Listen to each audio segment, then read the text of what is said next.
하나님 은혜를 감사합니다. 주님께서 이 시간 우리와 함께 하시며 주의 말씀 앞에 서게 하시니 감사합니다.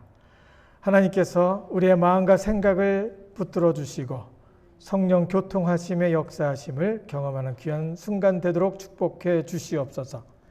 하나님 말씀하시옵소서. 듣겠나이다. 함께 하심을 감사드리며 우리를 권하신 예수님 이름으로 기도합니다. 아멘.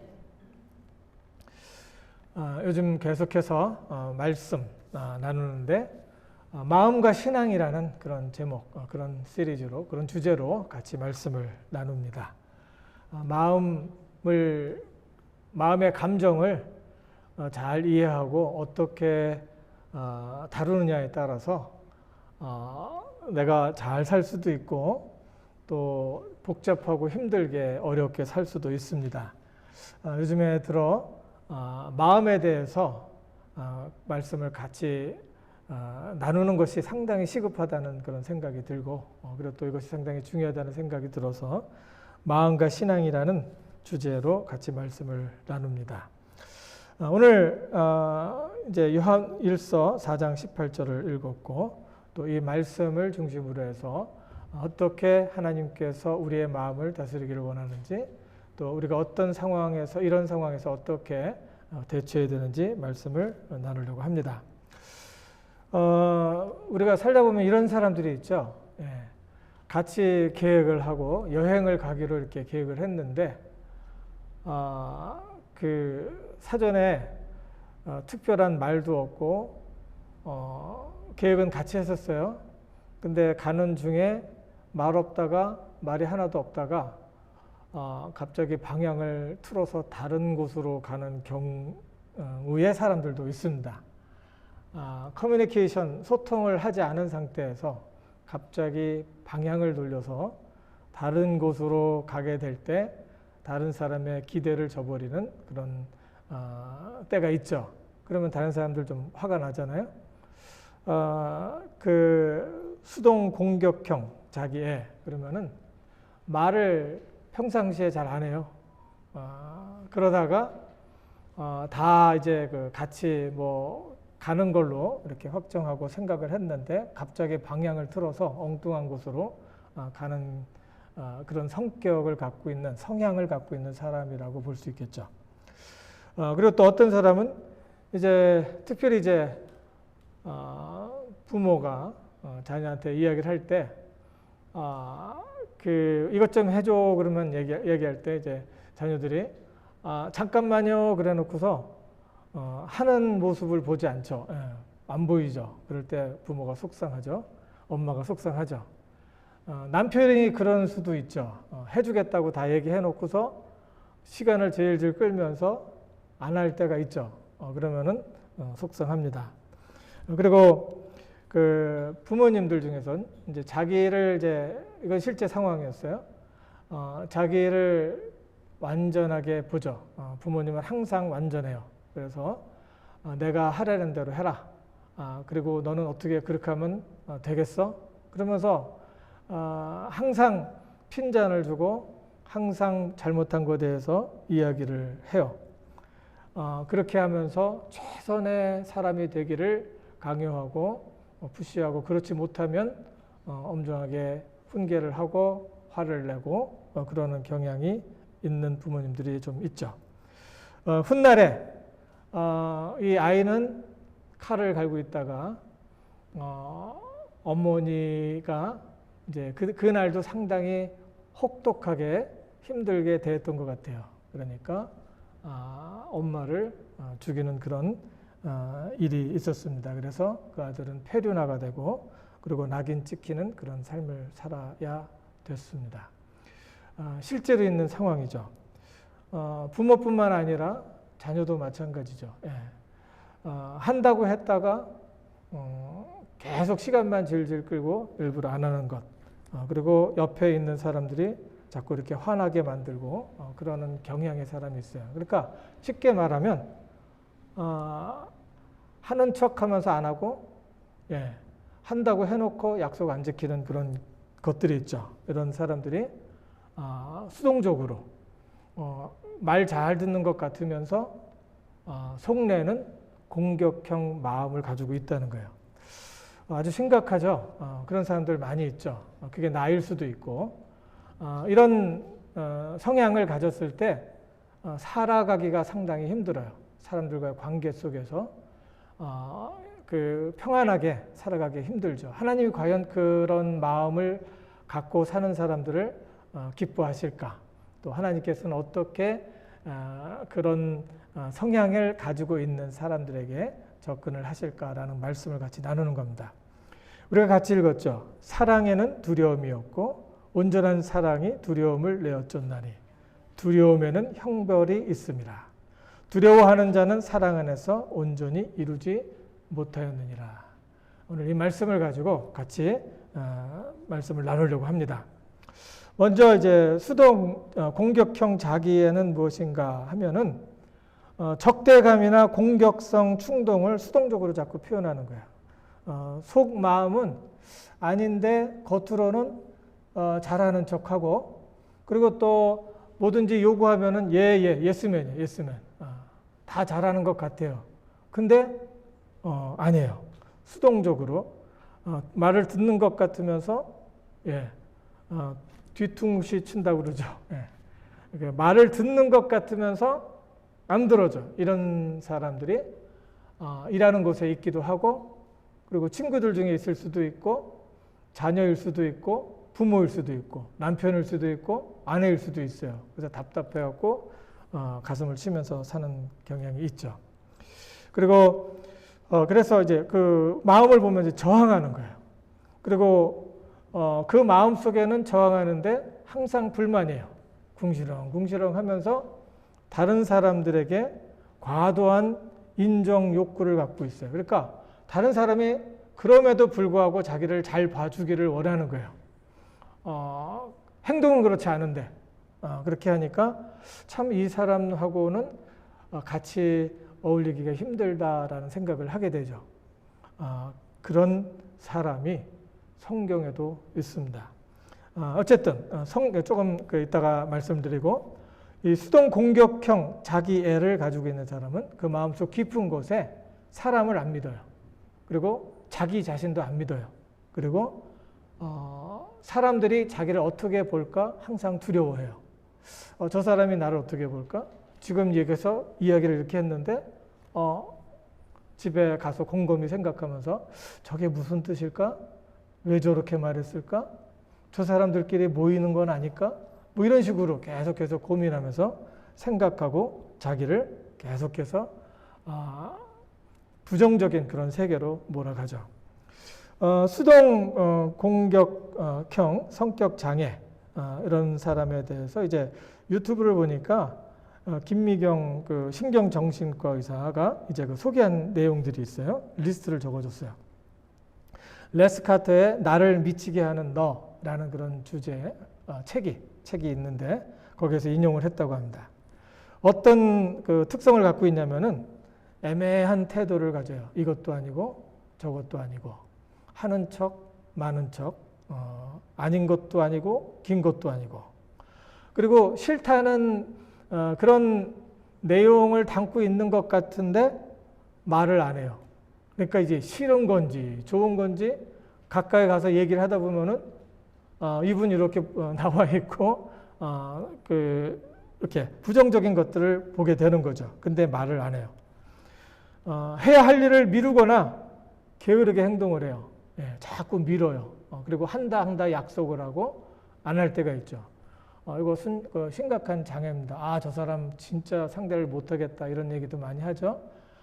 그게 그 사람일 수도 있고 나일 수도 있어요. 지켜봐야 돼요. 그리고 게을러요. 한다 그러고 안 하죠. 그리고 일을 해도 건성으로 해요. 건성으로 하는 척 하기만 해요. 여기 같이 일했던 사람들이 있죠. 그런 사람들 중에 건성으로 하는 척 하는 사람들 보죠. 나도 흥미를 잃어버리면 건성으로 일할 때도 있죠. 이것이 계속되면 이제 병 걸린 겁니다. 병든 겁니다. 병든 것이 뭐예요? 정서적으로 병이 들었다는 것은 하나님의 주시는 그 거룩한 삶을 살지 못하고 있는 거예요. 거룩한 삶은 뭐야? 건강하지 못한 관계도 갖고 건강하지 못한 멘탈리티, 정신을 갖고 있는 사람. 그게 뭐예요? 하나님의 목적하는 행복한 삶을 누리지 못하는 사람. 그게 뭐예요? 하말티아, 죄라고 하는 거예요. 우리는 윤리적인 것만 놓고 평가하면서 죄다 아니다 하는데 하나님께서 우리를 향해서 거룩하게 보시고 거룩하게 살기를 원하고, 다른 말로 쉬운 말로 하면 건강하게 관계를 유지하면서 건강하게 그 관계 속에서 기쁨과 행복을 누리면서 살기를 원하는데 그렇지 못한 것은 하나님 보시기에 안 좋다는 겁니다. 그것을 죄라고 합니다. 그리고 무엇인가를 하겠다고 약속하고 안 해요. 약속을 안 지켜요. 약속을. 그러니까 약속을 할 때 자기가 한 말에 대해서도 어떤 책임감이 없고 그 사람과 했던 약속에 대해서 책임감을 느끼지 않아요. 그리고 항상 늦어요. 시간이 늦어요. 그러니까 다른 사람이 그 시간에 맞춰 오는 그 사람의 열정과 성의를 무시하고 나만 생각하는 거예요. 그래서 항상 얘기를 하면 변명이 항상 있어요. 좀 뜨끔하죠? 가끔가다 그럴 때도 있으니까. 그러나 이런 것들이 계속되면 나는 병 걸린 사람이고 나는 하나님 보시기에 거룩하지 않은 사람이고 건강하지 않은 사람이에요. 그리고 그 상대방의 욕구나 어려움에 대해서 의도적으로 외면을 해요. 사람이 원하는데 그리고 도움이 필요할 때 슬쩍 이제 딴 데 쳐다보고 그냥 슬쩍 지나가 버리죠. 그리고 말로는 우호적이고 친한 것 같이 얘기하는데 정작 도움이 필요할 때는 외면을 해버려요. 그리고 속내를 숨기고 다른 사람 모르게 행동을 하죠. 뒤로 가서 뒤통수 친다고 얘기를 합니다. 시간 약속을 하고 늦게 와서 실망시키거나 어쩐 땐 너무 일찍 와요. 그래갖고 사람을 당황하게 만들어요. 그리고 내가 언제 왔다라고 자꾸 이야기를 하는 거예요. 그러면은 미안한 마음이 들잖아요. 이렇게 자꾸 당황시키는 거예요. 그리고 뒤에서 남의 험담을 하지만 그 문제를 터놓고 이야기를 하기를 꺼린다는 거예요. 이런 사람의 특징은 자신의 재능이나 업적을 상당히 중요하게 생각해요. 자기가 인정받고 싶은 그런 마음이 속에 있다는 거예요. 그런데 행동하지 않고 자꾸 관심을 받기 위해서 어떤 일을 하는 거예요. 그런데 막상 자기는 다른 사람에 대해서 관심이 없어요. 상당히 관심도 없어요. 예수를 믿으면 뭐라 그래요? 하나님을 사랑하라고 했고 사람에 대해서 사랑하는 소리는 뭐예요? 관심을 가지라는 거예요. 자기밖에 몰라요. 예수 믿는다고 하면서 방언하고 막 뭐 하면서 믿는 것 같은데 사람에 대한 관심이 없다라고 하면 다시 한번 봐야 되겠죠. 하나님 원하시는 거 아니에요. 그리고 자신에 대한 조그만 비판에도 아주 심한 분노를 느껴요. 화를 내요. 화를 자주 내요. 그리고 자신의 잘못에 대해서 심한 수치심과 굴욕감을 느껴요.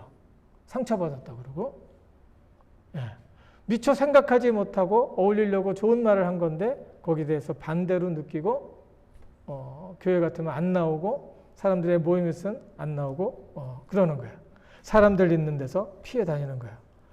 그리고 그렇게 하는 거죠.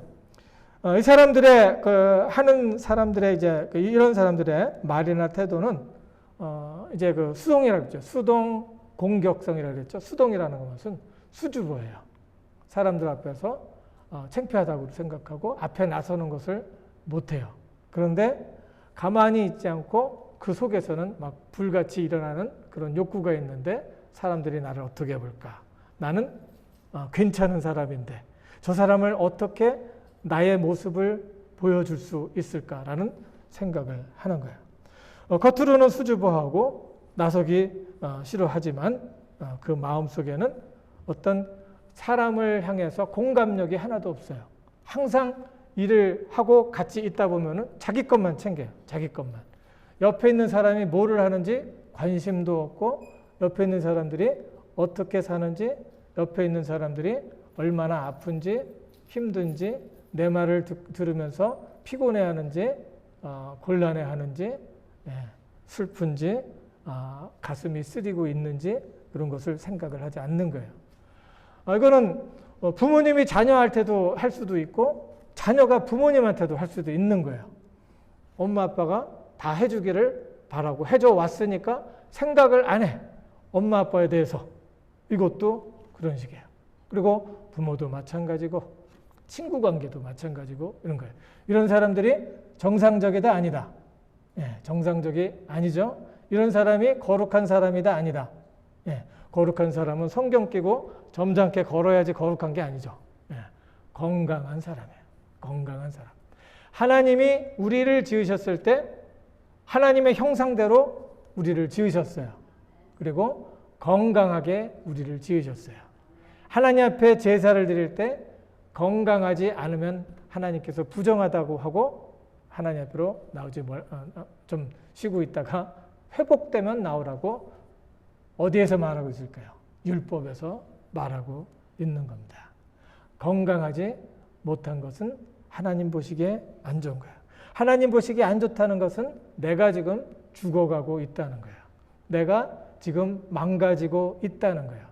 사람이 되려고 우리 어린 학생들은 공부를 하고 사람으로서의 역할을 다하기 위해서 우리가 살아가고 신앙하며 그 역할을 하면서 행복하고 웃을 수 있는 일, 사람들 속에서 함께 만족하고 보람된 그런 삶을 살 수 있어야 되는데 그렇지 못하면 우리가 병든 거고 하나님 보시기에 좋지 않다는 겁니다. 그리고 항상 잠깐만 그래 놓고 네 해요 그러고 그래요 내가 할게요 이렇게 얘기해 놓고서 잠깐만 그래 놓고서 혼자서 안 하고 딱 버티고 있는 거예요. 예, 그런 경우. 그리고 약속을 전혀 안 지키고 뒤에서 험담한다라고 이야기를 하죠. 이런 것들을 진단할 수 있는 자기가 그럼 나는 이런 사람인가 아닌가 이런 것들을 생각해 볼 수 있는데 하인스 코헛이라는 그 오스트리아 정신분석학자가 자기 심리학에서 이렇게 말합니다. 사람들에게 두 개의 자기가 있는데 거대 자기 그리고 취약 자기라는 것이 있다는 거예요. 거대 자기는 나는 괜찮은 사람이다. 그래서 나를 긍정적으로 보고 나를 좋게 보는 그 거대 자기예요. 거대 자기. 나는 괜찮아. 나는 이뻐. 나는 잘생겼어. 나는 공부도 잘해. 나는 가진 것도 많아. 이 정도면 됐지? 이런 것들이 거대 자기예요.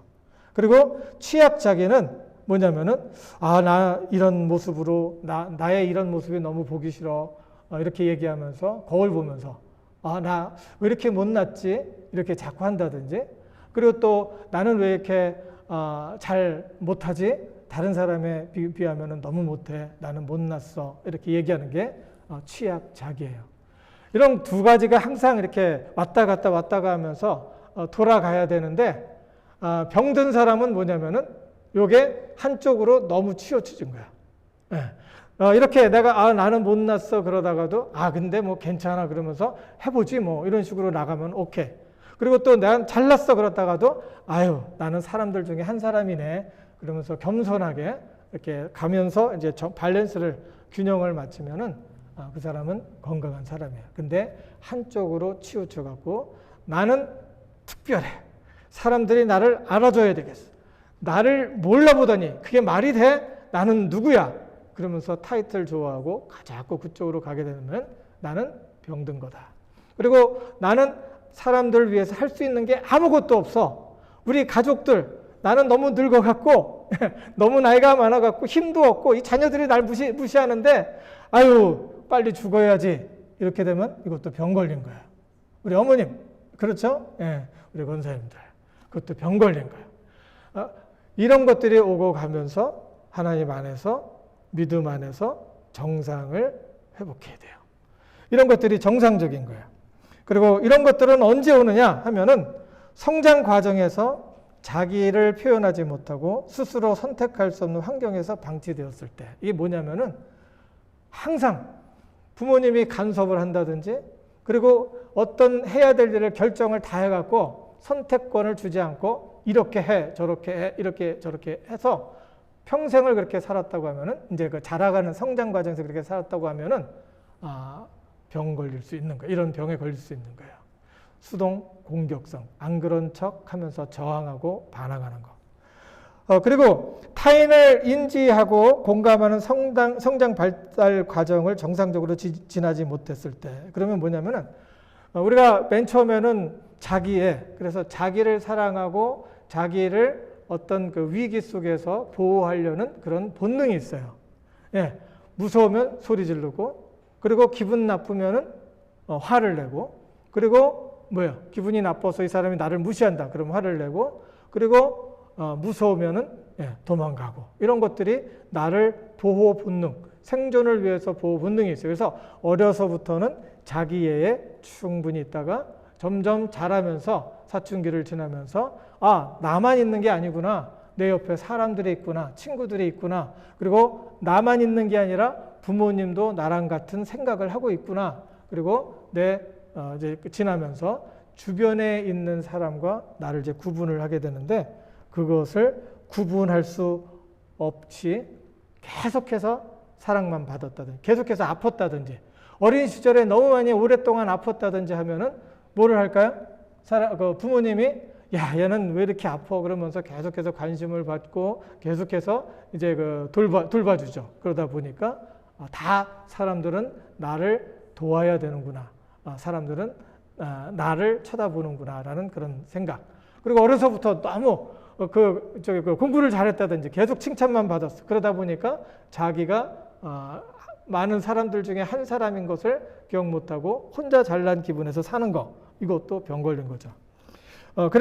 그런데 이런 상황에서 부모가 너무 엄해갖고 너무 그렇게 호통을 친다든지 이렇게 되면은 이제 그 외향성 자기애, 그래서 자기 공격성을 갖다가 이제 속으로 이렇게 감추는 거예요. 감추면서 안 그런 척하면서 저항을 하는 거죠. 이럴 때, 그리고 과도한 보호나 칭찬을 받았거나 혹은 보호받지 못하거나 무관심에 방치되었을 때, 사람들이 어려서부터 부모님들이 나랑 시간을 많이 못 가져줬다든지 이럴 때 아주 이런 것들이 이렇게 생겨나게 되죠. 그리고 또 그런 것들이 너무 많아갖고 이제 죄책감이 생겨갖고 또 과도하게 자녀들하고 이제 시간을 못 가지니까 과도하게 막 그냥 이런 것 저런 것으로 이렇게 사랑을 표현하려고 할 때 또 사람들이 망가진다는 거예요. 이런 걸 보면은 좀 우리가 이런 것들을 거치지 않고 이렇게 지나가고 병 안 걸릴 사람이 없겠다라는 생각이 좀 들죠. 그렇지만 우리가 신앙생활을 하면서 하나님을 알아가면서 하나님과 어떻게 이런 것들을 조율하며 내가 건강하게 거룩하게 살아가야 될 것인지를 생각하는 거 아주 중요합니다. 나는 어떤 사람인가 생각을 해봐야 되겠죠. 이런 사람들이 이제 전문가의 이제 도움을 청하는데 아주 극단까지 갔을 때 보통 찾아온다고 해요. 상담사들이 이제 하는 얘기는 이런 사람들은 상담을 계속해서 하는 사람이 거의 없다는 거예요. 그래서 자기 본인도 낫고자 하는 의욕도 없고 그냥 있는 그곳에서 나오지도 않고 그냥 이런 대로 살아갈래요. 그러면서 살아가는데 문제는 뭐냐면은 이런 식으로 저항감을 갖고 또 사람들 뒤에서 이제 험담하면서 자기의 욕구를 채우다가 보면은 사람들하고 단절되는 거예요. 단절되는 거예요. 자기가 지금 죽어가고 있는지를 모르는 거예요. 왜? 의인은 없나니 하나도 없고 모든 죄에 한 번 죽는 것은 정한 것이요 그 뒤에는 사망이 있다. 심판이 있다는 거예요. 그리고 죄의 삭은 사망이라는 거예요. 이런 식으로 가다 보면은 나는 망가져 있게 된다는 거예요. 다음에 이제 극단에 가서 사람들하고 같이 있기를 원해도 그때는 혼자서 외톨이가 돼서 아무 사람도 봐줄 사람도 없고 자기 마음은 그냥 굳어져 있어 갖고 자기가 표현하고 말하는 것 사람들이 받아주지 못하고 그러므로 자기는 망가져 있고 사람들 속에서 많은 사람들 중에서 고독하고 피곤하고 지쳐 있는 거예요. 그때는 손을 벌려도 도와줄 수 있는 사람이 없는 거예요. 하나님께서 이런 사람들에게서 말씀을 하시는 겁니다. 이런 사람들이 어떤 사람들은 1년 이상 지속해서 이제 도움을 받아야 되는데 이런 사람들이 끝까지 가는 경우가 거의 없으니까 거의 도움을 받지 못하고 멈추는데 그래도 이 사람들이 얼마 정도의 시간이 필요해야지 정상으로 돌아오는가 하면은 1년 반에서 한 2년 정도 계속해서 자존감에 대해서, 공감에 대해서 이야기를 할 때 이런 사람들이 돌아올 수 있다는 거예요. 그러면 이것을 바꿔 말하면은 하나님 안에서 하나님을 믿는다고 해도 자기가 많은 것을 체험하고 뭐 별걸 다 했어요. 병도 낫고 그리고 또 뭐 성령님이 임하시는 것을 경험했다고 하더라도 이런 사람들은 많은 시간이 필요한 거예요. 자기의 의지도 필요해요. 하나님 낫기를 원합니다. 하나님 내가 정상적으로 살기를 원하고 사람들하고 잘 어울리기를 원합니다라는 생각을 하면서 하나님 앞에 더 가까이 의지를 갖고 나갈 때 하나님께서 그 마음과 삶과 습관과 그 모든 것을 고쳐줄 수 있는 거예요. 그래서 신앙생활하는 게 그렇게 중요한 거예요. 하나님 앞에 정규적으로 나와서 말씀 듣고 말씀 연구하고 하나님은 어떤 분인가라는 것을 아는 것이 상당히 중요합니다. 내가 사람을 향해서 내가 좋아하는 것을 표현하고 따라가면 사람들 앞에 부딪히게 되고 힘들 때가 많아요. 내가 돈을 좋아하면은 그 돈이 나한테 갖다 주는 건 뭐예요? 우상을 좋아하고 돈을 우상으로 섬기며 사랑하면은 그 돈이 갖다 주는 건 뭐예요? 비교예요. 비교. 나는 왜 이렇게 조금밖에 못 버나? 저 사람은 저렇게 쉬운 일하면서도 돈을 많이 버는데 왜 나는 이 정도밖에 못 버나? 저 사람이 지금 주식에 투자해서 확 올라갔는데 내 거는 왜 안 되나? 그래서 항상 비교하면서 비참함을 느끼게 되는 거예요. 그러나 하나님께로 가까이 가면 하나님이 뭘 알려줘요? 하나님이 세상을 이처럼 사랑하사 독생자를 주셨다라는 것을 알게 돼요. 하나님께서 나를 독생자를 주시기까지 자신의 모든 가장 가치 있는 아들을 주시기까지 사랑하시고 너는 내가 택하였다. 내가 태어나기 전부터 너를 알아왔고 너를 택했고 너와 함께 가기를 원한다라고 말씀하잖아요. 그리고 내가 나를 찾을 수 있도록 도와줘요. 너는 나의 사랑하는 아들이라 딸이다라는 것을 가르쳐줘요. 일주일에 한 번씩, 일주일에 두 번씩 최소한 예배를 통해서 이런 것들을 계속해서 반복해서 들을 때 나는 자존감을 회복할 수 있게 되고 이런 병에서 나올 수 있는 겁니다.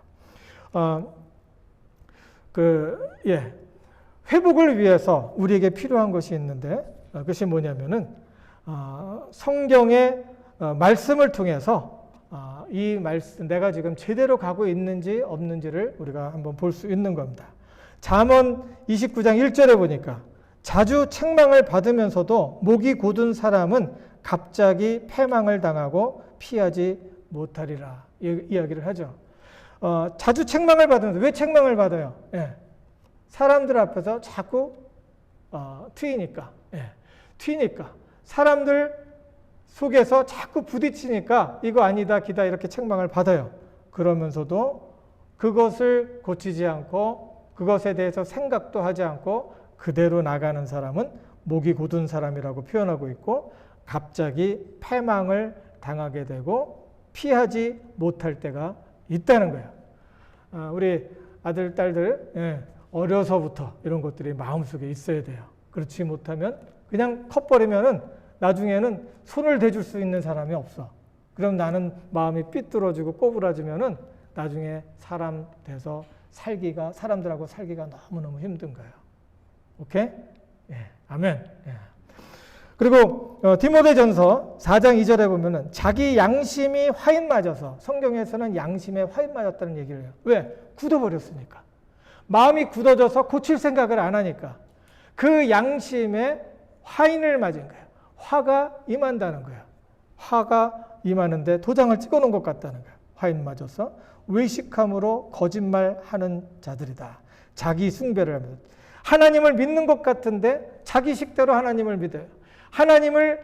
하나님께 가까이 오는 것 같은데 하나님을 예배하는 것 같은데 자기 식대로 하나님을 예배해요. 하나님 내가 잘했잖아요. 이렇게 했는데 하나님 왜 응답하지 않으세요? 하나님 없는 것 같아요. 나 갈래요. 이렇게 자기 식대로 하나님을 믿는 거예요. 그리고 천사처럼 가중한 자기 중심의 사람들이 교회에 들어와 있음을 디모데전서 4장 2절에 사도 바울은 이야기를 하고 있는 겁니다. 교회는 다 좋은 사람만 있는 게 아니죠. 신앙을 받아들이고 예수님을 믿는 사람이 있어야 되는데 믿는다고 말은 하는데 믿고 신뢰하고 의뢰하고 따르지 않는 사람들이 상당히 많아요. 믿고 신뢰하고 따르고 주를 주로 모시는 사람에게는 하나님의 하늘의 놀라운 것들이, 하늘의 신령한 것들이 이 땅에 나의 삶 속에 임하는 것을 경험하게 되는 겁니다. 에베소서 2장 3절에 전에는 우리도 다 그 가운데서 우리 육체의 욕심을 따라 지내며 육체와 마음에 원하는 것을 하여 다른 이들과 같이 본질상 진노의 자녀였더니, 이렇게 이야기하는 걸 보니까 성경에 우리도 똑같은 사람이었다 이거야. 우리도 신경 안 쓰고 하나님 주로 모시지 않으면은 하나님을 주로 모시고 따르지 않으면 우리도 똑같은 사람이다 라고 이야기를 하는 거야. 한 사람도, 죄인은 의인은 없나니 하나도 없다는 소리는 한 사람도 이곳에서 빠져나올 사람이 아무도 없다는 거야. 주로 모셨습니까? 무슨 일을 할 때, 무슨 일을 하나님 앞에서 하기를 원할 때 예수님, 내가 지금 이 일을 하기를 원합니다. 주님께서 원하시는 겁니까? 내 주변에 있는 사람들을 돌아보면서 내가 이곳에서 하나님을 만날 수 있는 그 길로 가고 있습니까? 라고 물어봐야 되는 거예요. 주로 모시는 거예요. 우리도 본질상 진노의 자녀였더니 하나님의 심판 가운데 있을 수밖에 없었던 사람이었다는 거예요.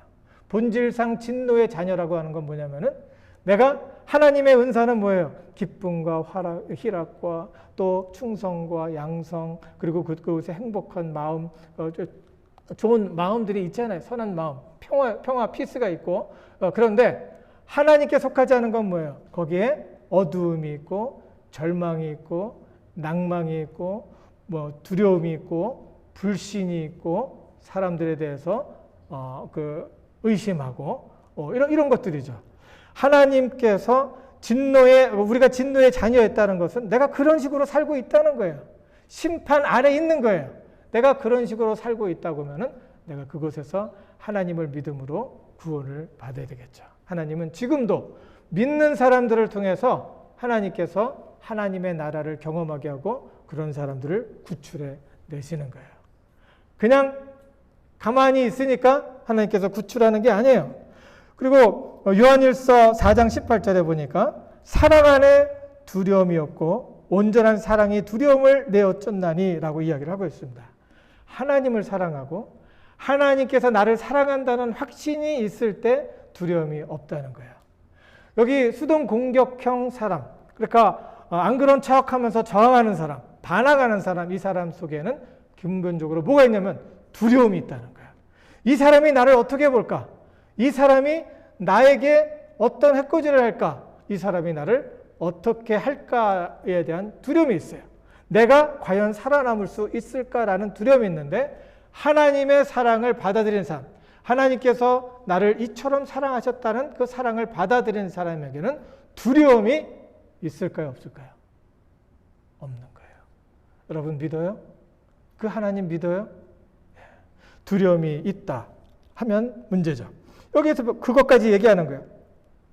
온전한 사랑이, 하나님을 향한 온전한 사랑, 하나님이 나를 사랑하고 있다는 그 믿음에서 오는 그런 온전한 사랑이 두려움을 내어 쫓는다는 거예요. 두려움에는 형벌이 있음이라. 이게 뭐냐면은 내가 지금 두려워하고 하나님을 믿지 못하면은 형벌이 있다는 소리는 나중에 나는 지옥에 간다. 이런 소리를 끝나는 게 아니에요. 이 사람은 지금 형벌이 있다는 것은 하나님의 진노의 자녀로서 지금 심판을 받고 있다는 거예요. 그 심판은 뭐예요? 불안하고 두렵고 그리고 어둡고 그리고 무섭고 그리고 의심이 나고 절망하고 이런 것들이 바로 그것에서 오는 결과라는 겁니다. 두려움에는 형벌이 있나니 이것이 계속되는 것이 영벌이고 영원한 지옥에 떨어지는 거죠. 두려워하는 자는 사랑 안에서 온전히 이루지 못하느니라.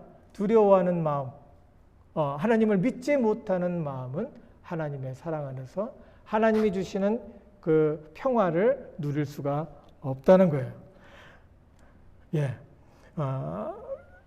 그리고 회복을 위해서 누가복음 17장 3절에 지금 좀 전에 얘기한 것들은 이제 본인이 내가 하나님 안에서 어떤 제대로 살지 못함으로 내 마음속에 자꾸 저항감이 생겼을 때 하나님을 믿으라는 소리가 되겠고, 두 번째 누가복음 17장 3절에 있는 말씀과 마태복음 18장 15절에 있는 말씀은 그런 사람들을 상대할 때 어떻게 상대해야 되는지에 대해서 이야기를 하고 있어요. 너희는 스스로 조심하라. 만일 내 형제가 죄를 범하거든 경계하고 회개하거든 용서하라. 죄는 뭐냐면은 사람을 이용한다든지 조정을 하는 것 같고 간섭하고 무시하고 조롱하고 학대하거나 또 말폭력을 통해서 힘들게 한다든지 업신여기는 그런 사람이 있을 때 이런 사람들을 조심하라는 거예요. 이런 사람들 조심하라는 거예요. 바깥에서 이야기하는 건 뭐냐면은 이런 사람들은 마음이 굳어져 있기 때문에 성경에서 얘기하는 마음이 화인 맞았기 때문에 마음을 바꾸지를 않는다는 거예요. 딱 굳어져 버려갖고 바꾸기도 힘들다는 거예요. 그러니까 이런 사람을 조심하라는 거예요. 너는 스스로 조심하라. 경계하라는 거야. 부드럽게 표현하면서 그 사람이 지금 나한테 어떻게 하고 있는지에 대해서 표현을 하라는 거야.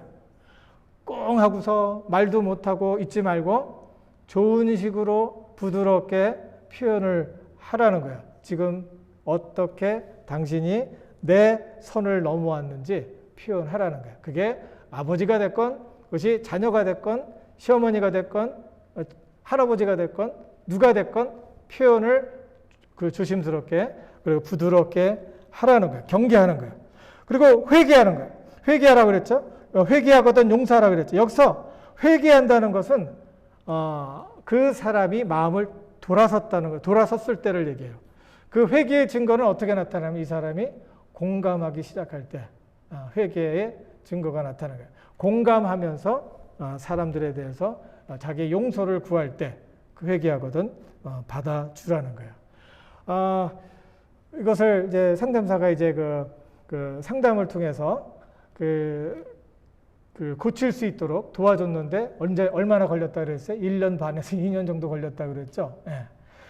그때 나타난 것이 뭐냐면은 그때부터 공감을 하기 시작했다는 거예요. 무슨 소리예요? 저 사람이 저렇게 내가 이렇게 하면은 마음이 아프겠구나.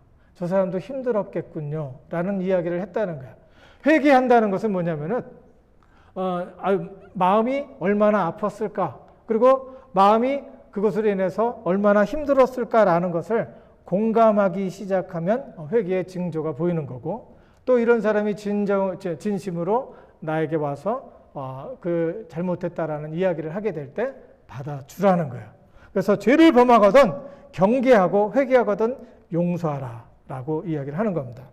그리고 마태복음 18장 15절에 보니까 이렇게 있어요. 내 형제가 죄를 범하거든 너와 그 사람만 상대하여 권고하라. 만일 들으면 내가 내 형제를 얻을 것이요 만일 듣지 않거든 한두 사람을 데리고 가서 두세 사람의 입으로 말마다 중참게 하라. 만일 그들의 말을 듣지 않거든 교회의 말하고 교회의 말도 듣지 않거든 이방인과 세리와 같이 여기라. 무슨 소리냐면 이방인과 세리와 같이 여기라는 것은 그냥 거리를 두고 교제를 끊던지 그럴 수 없으면 나쁜 감정에 휘둘리지 말고 죄책감에 빠지지 말라고 당부를 하는 겁니다.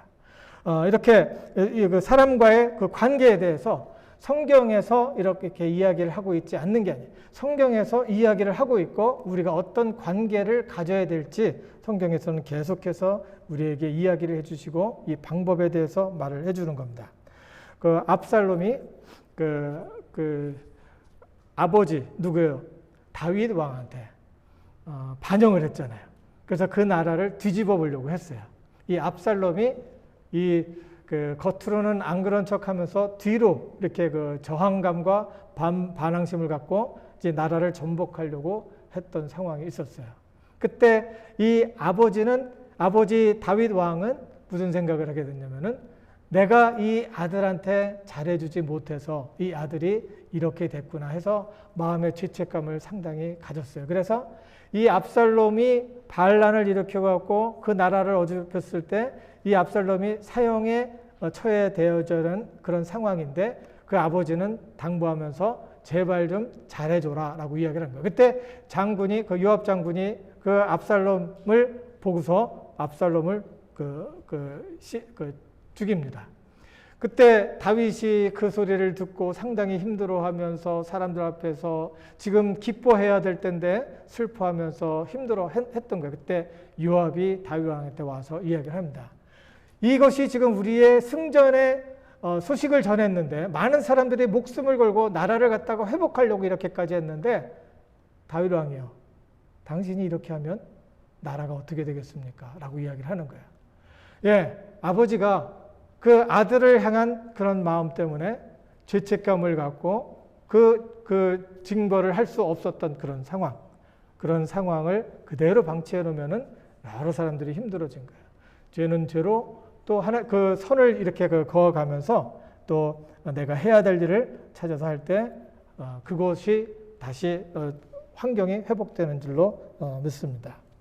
여기 보면은 수동 공격형 사람들에게 끌려다니지 않으려면 어떻게 되냐면 하나님 먼저 이런 수동 공격형 사람은 먼저 하나님을 인정해야 돼요. 내가 그런 사람이, 내가 자꾸 반항심이 생기고 저항감이 생겨요. 그러면은 이 사람이 해야 될 일은 뭐냐면은 하나님을 인정하고 하나님의 주시는 사랑을 인정하고 신뢰해야 되는 거예요. 하나님께서 나를 사랑하신다. 내가 인정받지 못한 것 같지만 하나님께서 사랑하신다는 것을 인정을 해야 되고, 사람 안에서 또 이런 사람들이 계속해서 힘들게 할 때 가서 그 부정적인 얘기를 들으면서 은혜 받지 말고 나는 나쁜 사람이다라고 이렇게 자기를 갖다가 낙인 찍지 말고 거기에서 빠져나오라는 거예요. 경계를 하고 거기서 이제 거리감을 두면서 그 사람을 위해서 기도할 때 하나님께서 역사하시는 줄을 믿습니다. 사랑 안에 두려움이 없고 온전한 사랑이 두려움을 내어 쫓나니 두려움에는 형벌이 있습니다. 귀한 말씀을 통해서 우리가 어떻게 살아야 가는지, 그리고 또 어떻게 복된 삶을 살 수 있는지에 대해서 생각하며 하나님 앞에서 건강한 그리고 거룩한 사람으로 보존되어지기를 주님의 이름으로 축원합니다. 하나님 은혜를 감사합니다. 주님께서 이 시간 우리와 함께 하시고 우리에게 말씀하시니 감사합니다. 귀하신 말씀에 우리 말씀이 우리 속에 깊이 들어가 또 우리의 삶 속에 어떻게 살아야 될지, 또 어떻게 또 주님의 은혜를 나누며 하나님의 이름을 나타내고 하나님의 영광을 돌릴 수 있는지 기억할 수 있도록 축복하여 주시옵소서. 하나님의 사랑 주시는 그 사랑에 대한 믿음을 갖고 신뢰하며 의지할 수 있도록 축복하시고, 하나님께서 주시는 귀하신 일생을 잘 주 안에서 누릴 수 있도록 하나님 지켜주시옵소서. 감사드리며 예수님 이름으로 기도합니다. 아멘.